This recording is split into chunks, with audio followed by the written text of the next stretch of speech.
Hello students, you are welcomed to the video lecture series of Discrete Structures and Theory of Logic. In our last video lecture, we saw what relation is, what operations we can perform on relation, and how to perform those relations. Now in this video lecture, we will study about different properties of relation. So in this video lecture, we will study different properties of relation and we will try to solve some numerical questions. So here we are going to study different properties of relation. So first property says that it is a reflexive relation. Reflexive relation property क्या बोलती है आपके पास कि अगर कोई भी relation किसी भी सेट ए पर डिफाइंड है तो वो रिफ्लेक्सिव होगा किस केस में, if A is related to itself. It means कि अगर आपका किसी भी सेट में कोई एलिमेंट है स्मॉल ए और उस पर रिलेशन डिफाइंड है तो रिलेशन में A should be related to A itself होना चाहिए for all small A belongs to capital A. तो स्टूडेंट्स हम इसे किस तरह से बोल सकते हैं कि अगर आपका रिलेशन में ए कॉमा ए कोई ऑर्डर पेयर एग्जिस्ट करता है तो हम बोल सकते हैं कि रिफ्लेक्सिव रिलेशन कहलाएगा, right.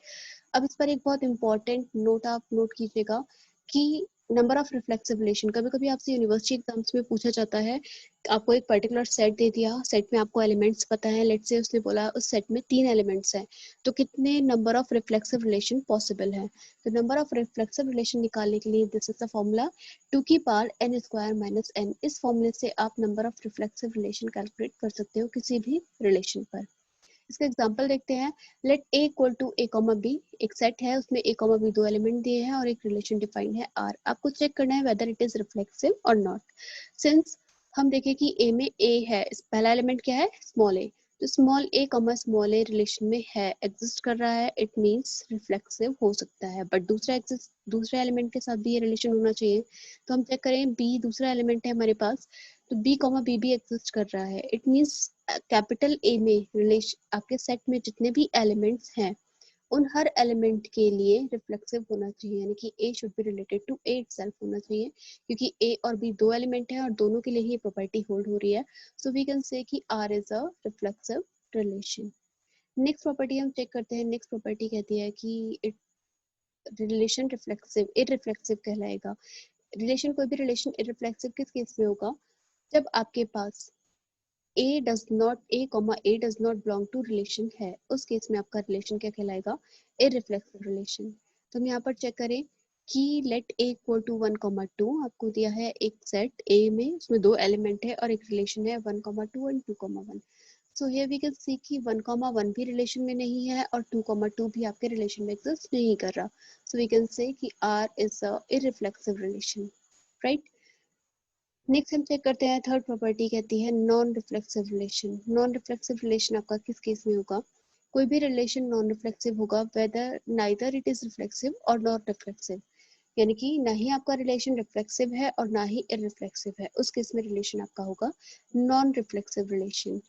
Fourth property, this is very important property, what it says कि कोई भी रिलेशन किसी भी सेट ए पर अगर डिफाइंड है तो आर सिमेट्रिक रिलेशन कहलाएगा, यानी कि जो आपका रिलेशन ए सेट पर है आर, वो सिमेट्रिक होगा किस केस में, if A is related to A is R related to B then B should also be R related to ए.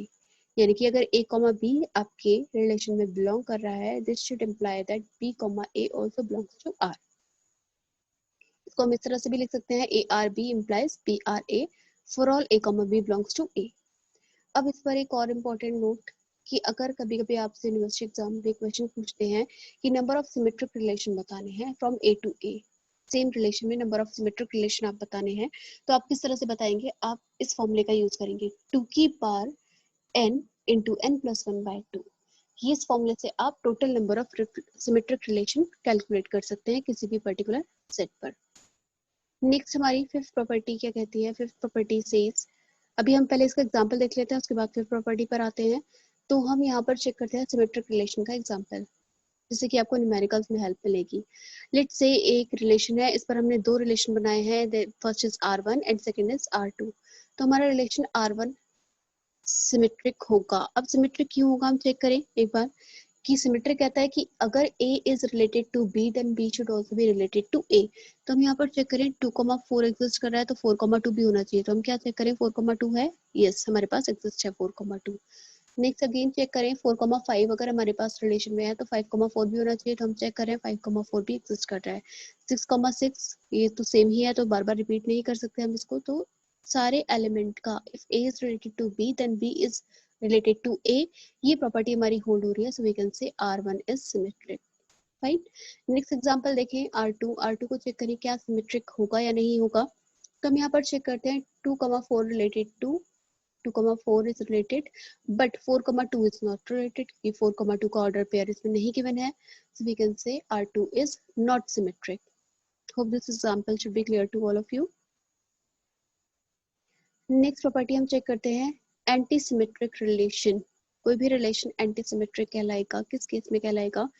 अगर आपके पास A is related to B है and B is related to A है, A is related to B and B is related to A, then A should be implies कि A और B दोनों बराबर होने चाहिए। अगर ये कंडीशन आपकी होती है तो क्या कहलाएगी वो anti symmetric relation.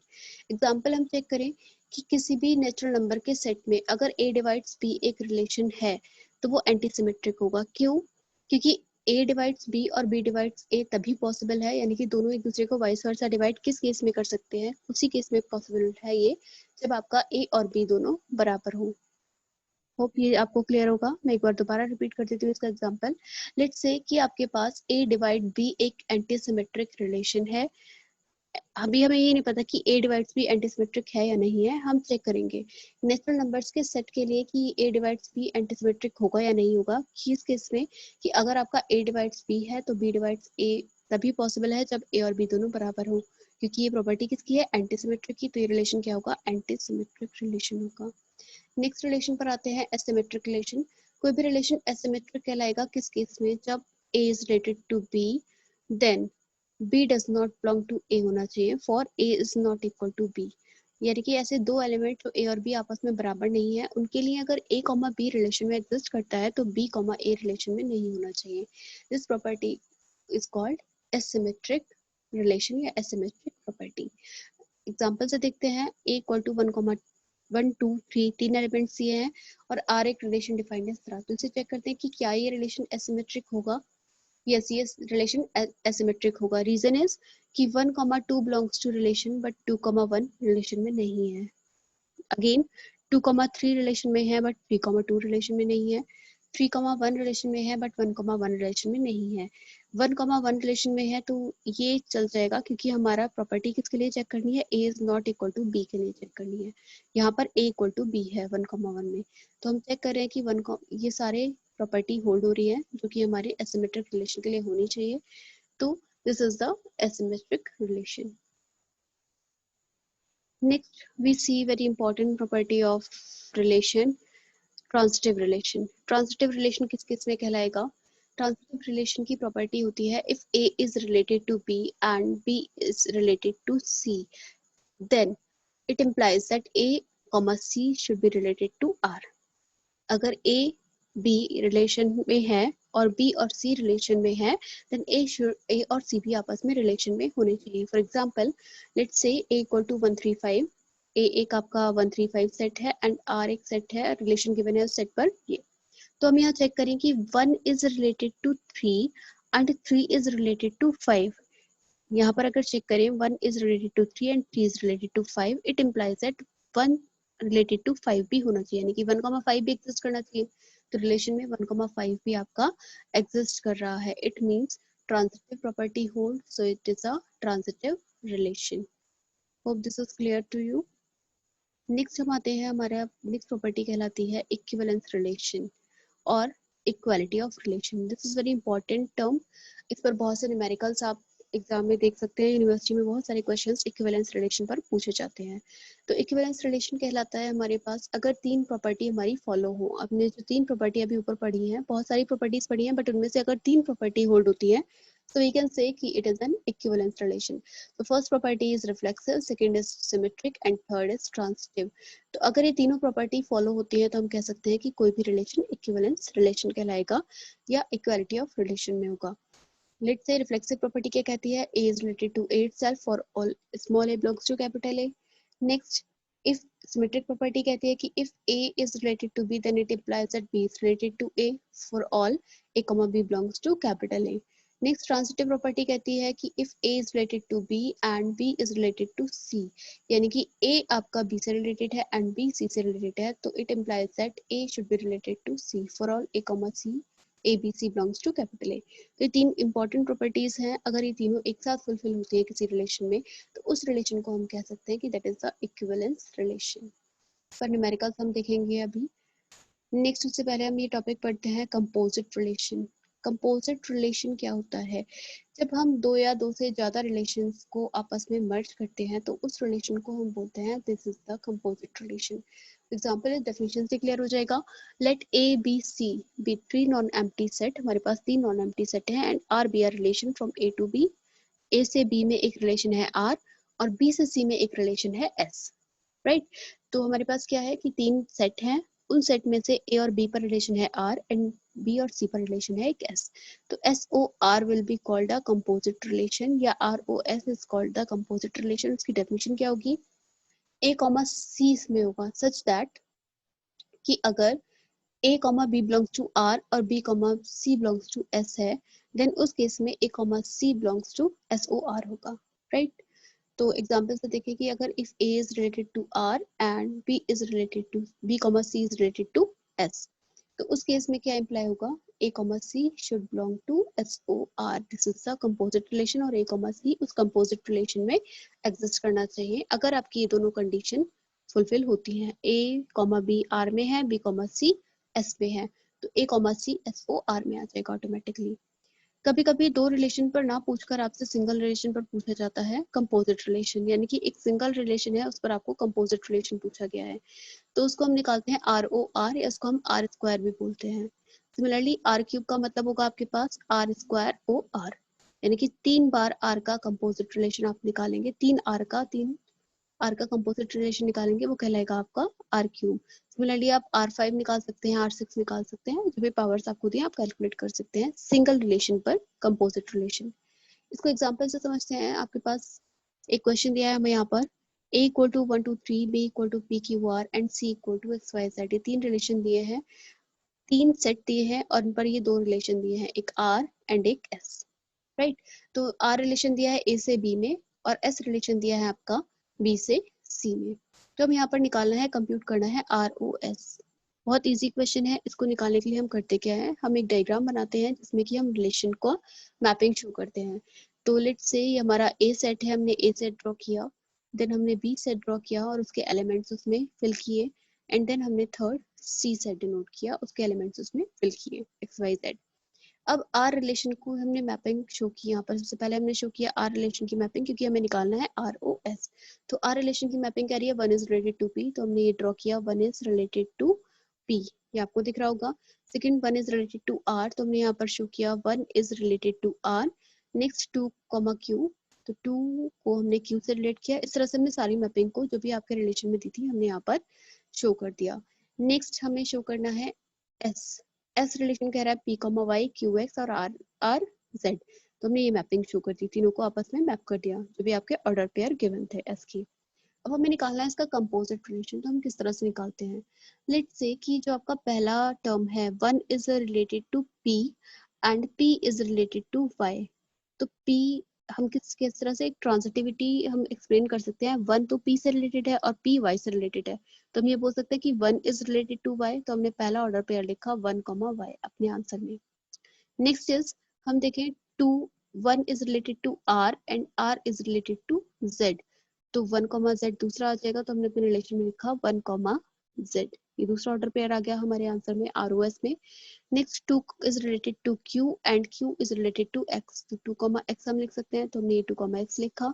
Next 3 is related to q and q is related to x, तो 3, x एक ऑर्डर पेयर आ जाएगा। तो जितने भी पॉसिबल ऑर्डर पेयर हैं वो हम राइट कर लेंगे और वो हमारा कहलाएगा कंपोजिट रिलेशन, यानी कि ROS की जो वैल्यू आई है वो आपका ये वाला सेट मिलेगा जो आपको शो हो रहा है। नेक्स्ट अब हम चेक करते हैं कुछ क्वेश्चंस ऑन इक्विवेलेंस रिलेशन। तो इक्विवेलेंस रिलेशन के क्वेश्चन स्टूडेंट्स बहुत ज़्यादा आपसे यूनिवर्सिटी एग्जाम्स में पूछे जाते हैं, तो हम यहाँ पर कुछ एग्जांपल्स देखते हैं जिससे आपको थोड़ा कॉन्सेप्ट क्लियर होगा कि किस तरह से इक्विवेलेंस रिलेशन के क्वेश्चन सॉल्व किए जाते हैं। A relation R is defined on set Z by A R B. A R B if A minus B is divisible by 5, यानी कि A is related to B होगा किस case में, जब दोनों का डिफरेंस 5 से डिविजिबल हो, राइट। तो एग्जामिन करना है कि क्या आर एक इक्विवेलेंस रिलेशन होगा जेड पर। तो हमें पता है इक्विवेलेंस रिलेशन के लिए हमने अभी अभी पढ़ा कि 3 प्रॉपर्टीज फॉलो होनी चाहिए, फर्स्ट रिफ्लेक्सिव, देन सिमेट्रिक और थर्ड ट्रांजिटिव। तो हम सबसे पहले चेक करते हैं रिफ्लेक्सिव प्रॉपर्टी के लिए। Let A belongs to Z, small A belongs to Z, उस केस में a minus A is divisible by 5, क्योंकि हमारा रिफ्लेक्सिव प्रॉपर्टी कहती है कि a should be related to a itself. तो a को a से रिलेट होने के लिए a माइनस ए की वैल्यू क्या होती है स्टूडेंट्स, 0, क्योंकि 0 5 से डिविजिबल है इजीली, तो हम कह सकते हैं कि दिस इज रिफ्लेक्सिव रिलेशन, क्योंकि 5 से डिविजिबल है a minus A, therefore ARA holds for all a in z, so R is reflexive। R reflexive हो गया, यानी कि हमारी फर्स्ट प्रॉपर्टी सेटिस्फाई हो गई है। अब हम चेक करते हैं नेक्स्ट प्रॉपर्टी के लिए। तो let A comma B belongs to Z and A R B hold, A R B इसमें होल्ड हो रहा है, then A minus B, A R B hold होने का मतलब है, क्वेश्चन में ऑलरेडी गिवन है कि अगर ए आर बी है इसका मतलब है A minus B is divisible by 5, तो हमने लिखा A minus B is divisible by 5, क्योंकि अगर कोई नंबर 5 से डिविजिबल है तो उसका उल्टा भी उससे डिविजिबल होगा, लाइक बी माइनस ए भी डिविजिबल होगा, आपका आंसर नेगेटिव आएगा बट 5 से डिविजिबल होगा। लेट्स से मैंने कहा कि हमारे पास 4 माइनस 2 से डिविजिबल है, क्योंकि 4 माइनस 2 कितना मिलेगा 2, वो 2 से डिविजिबल है। सिमिलरली इसका वाइस वर्सा 2 माइनस 4 भी डिविजिबल होगा, आंसर आपको क्या मिल जाएगा -2। तो इन द सेम वे अगर a minus B is divisible by 5, then therefore b minus a is also divisible by 5. It implies that a is related to b implies b is related to a. So symmetric property also holds here. Next third है हमारी transitive property. तो transitive property के लिए हम students check करते हैं। Let's say कि हमने 3 एलिमेंट लिए ए बी सी जो जेड को बिलोंग कर रहे हैं, and A is related to B, B is related to C, A B से रिलेटेड है, बी सी से रिलेटेड है, ये दोनों होल्ड कर रहे हैं। दोनों होल्ड करने का मतलब है a माइनस बी और b माइनस सी दोनों ही 5 से डिविजिबल है, क्योंकि क्वेश्चन में a और b का मतलब है a minus B is divisible by 5। तो in the same way a minus B और b माइनस सी दोनों 5 से डिविजिबल है। अब हमें क्या चेक करना होगा ट्रांजिटिव के लिए, अगर a related to b, b related to c है, तो हमें शो करना होगा a is related to c। अगर a is related to c होगा, it implies that a minus c check करना है, हमें ये शो करना है कि a माइनस c भी 5 से डिविजिबल होगा। तो स्टूडेंट्स यहाँ पर हम a माइनस c को इस तरह से लिख सकते हैं a minus B plus B minus C, क्योंकि यहाँ पर b से कैंसिल आउट हो जाएगा, b और b कैंसिल आउट होकर a माइनस सी ही बचेगा, राइट। क्योंकि a माइनस बी भी 5 से डिविजिबल है और b माइनस सी भी 5 से डिविजिबल है, तो उस केस में a माइनस सी को हम बोल सकते हैं, क्योंकि अगर दो नंबर्स आपस में 5 से डिविजिबल हैं तो उनका एडिशन भी 5 से डिविजिबल होगा, राइट। तो लेफ्ट हैंड साइड में a माइनस सी है, तो इट मीन्स a माइनस सी भी 5 से डिविजिबल होगा। इट मीन्स हम कह सकते हैं कि a is related to b and b is related to c implies that a is related to c, therefore r is transitive। So क्योंकि तीनों प्रॉपर्टी यहाँ पर हमारी फुलफिल हुई है, reflexive, symmetric and transitive, so it is an equivalence relation. Next question हम check करते हैं। हमें दिया है यहाँ पर 3 रिलेशन एक पर्टिकुलर सेट A पर, ये गिवन है पर्टिकुलर रिलेशंस। आपसे पूछा गया है कि इन रिलेशन में कौन सा रिफ्लेक्सिव है, कौन सा सिमेट्रिक है और कौन सा ट्रांजिटिव है, यानी कि इन तीनों रिलेशंस में आपको ये तीनों प्रॉपर्टीज वेरीफाई करनी है कि क्या ये तीनों प्रॉपर्टीज होल्ड होंगी या नहीं होंगी। सबसे पहले हम एक या दो को सॉल्व कर देते हैं, बाकी आप रेस्ट उसी तरह से आप इजीली कर सकते हैं। बहुत सिंपल क्वेश्चन है। R1 एंड R2 दो रिलेशन को हम चेक करते हैं। सबसे पहले R1 चेक करें। R1 में रिफ्लेक्सिव के लिए चेक करते हैं। तो रिफ्लेक्सिव के लिए आपका ए भी एग्जिस्ट कर रहा है, बी भी एग्जिस्ट कर रहा है और सी भी एग्जिस्ट कर रहा है, तो it is reflexive relation. Then symmetric के लिए चेक करें, तो सिमेट्रिक के लिए हम यहाँ पर ऑब्जर्व करेंगे R1 में ए बी होल्ड हो रहा है बट बी ए होल्ड नहीं हो रहा है, राइट। तो R is not symmetric, R1 जो है हमारा सिमेट्रिक नहीं होगा, क्योंकि यहाँ पर रीजन क्या है, A B belongs to R1 but B A does not belong to R1, तो it is not symmetric. Next check करते हैं ट्रांजिटिव। ट्रांजिटिव के केस में हमें हमारे पास हम चेक करते हैं, देखो बी सी R1 में है, राइट, सी ए R1 में है, तो बी ए भी R1 में होना चाहिए बट बी ए R1 में नहीं है। तो इस तरह से स्टूडेंट्स हमें वेरीफाई करना होता है कि क्या ये प्रॉपर्टीज होल्ड हो रही है। तो हमने यहाँ पर तीनों को चेक किया और तीनों को चेक करके बताया कि R1 रिलेशन केवल रिफ्लेक्सिव है, सिमेट्रिक और ट्रांजिटिव नहीं है, राइट।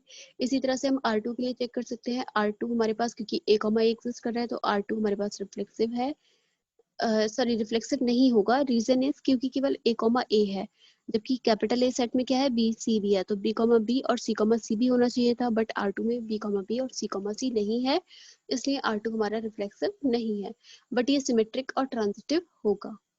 क्यों होगा सिमेट्रिक और ट्रांजिटिव? क्योंकि सिमेट्रिक प्रॉपर्टी कहती है A is related to B then B is related to A, तो ये इसमें होल्ड हो रहा है, और सिमिलरली ट्रांजिटिव भी होल्ड हो रहा है।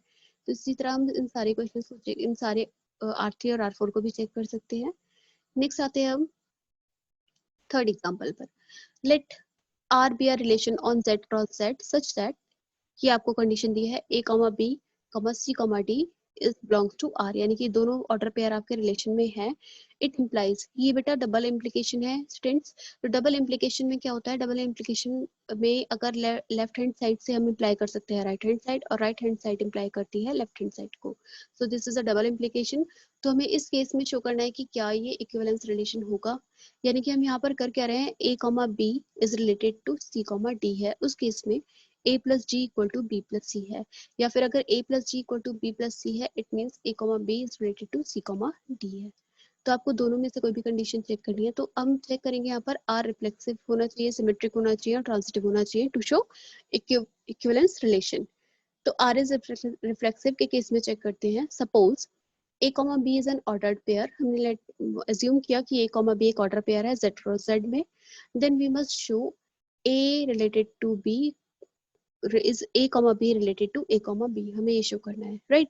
तो A, B related to A, B, तो हम यहाँ पर इस क्वेश्चन की प्रॉपर्टी से ले लें कि A, B C, D relation में है, तो A plus D equal to B plus C होगा। तो हम यहाँ पर चेक करें, A और B को लेंगे, A और B और B और A plus B equal to B plus A, ये होगा। तो दस बाय डेफिनेशन ये आपस में रिलेट कर जाएंगे, so relation is reflexive, right?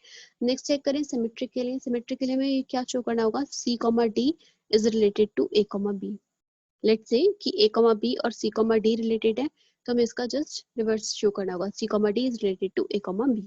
तो इस केस में हम क्या चेक कर सकते हैं, सिंस ये वाली कंडीशन होल्ड हो रही है, हमने क्वेश्चन से लिया, क्वेश्चन में गिवन है आपको ये वाली condition, but it implies that, अगर हम इसे ऑब्जर्व करें तो इसे हम इस तरह से लिख सकते हैं, B plus C को हम इधर ले जाएं, A plus G को इधर ले जाएं, दोनों को आपस में चेंज करते हैं LHS और RHS को, तो हमें मिलेगा B plus C equal to A plus G।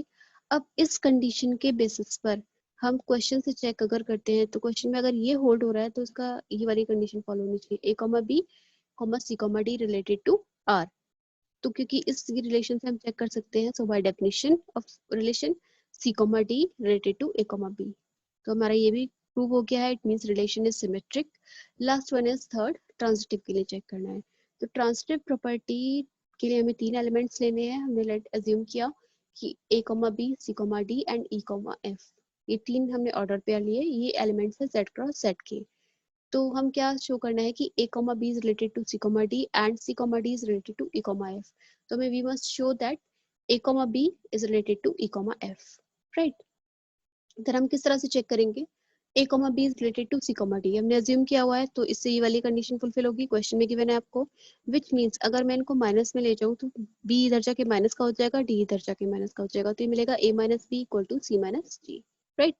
Next हमने ऑर्डर पेयर लिया, since C, D is related to E, F, तो उस केस में C plus F equal to D plus E लिख सकते हैं, which means इन दोनों को माइनस में अगेन ले जाएं तो C minus D E minus F मिलेगा, ये कंडीशन है। तो इन दोनों इक्वेशन से C minus D जो आपका आ रहा है वो A minus B और E minus F के बराबर आ रहा है, तो हम इन दोनों को बराबर रख सकते हैं, A minus B equal to E minus F, which means अब मैं इनको वापस प्लस में कन्वर्ट कर रही हूँ, A plus F E plus B हो जाएगा, तो इसको हम लिख सकते हैं A plus F और B plus E। It means हम कह सकते हैं कि A, B is related to E, F, तो हमें यही प्रूव करना था, ये प्रूव हो जाएगा, इट मीन्स रिलेशन हमारा ट्रांजिटिव भी है। तो इस केस में हमने तीनों रिलेशन शो किए, रिफ्लेक्सिव, सिमेट्रिक और transitive, so we can say it is an equivalence relation. तो स्टूडेंट्स आप इसी तरह के और क्वेश्चंस भी प्रैक्टिस कर सकते हैं इक्विवेलेंस रिलेशन पर, रिलेशन की प्रॉपर्टीज पर। आई होप ये वीडियो लेक्चर आपको क्लियर होगा। So thank you students for watching.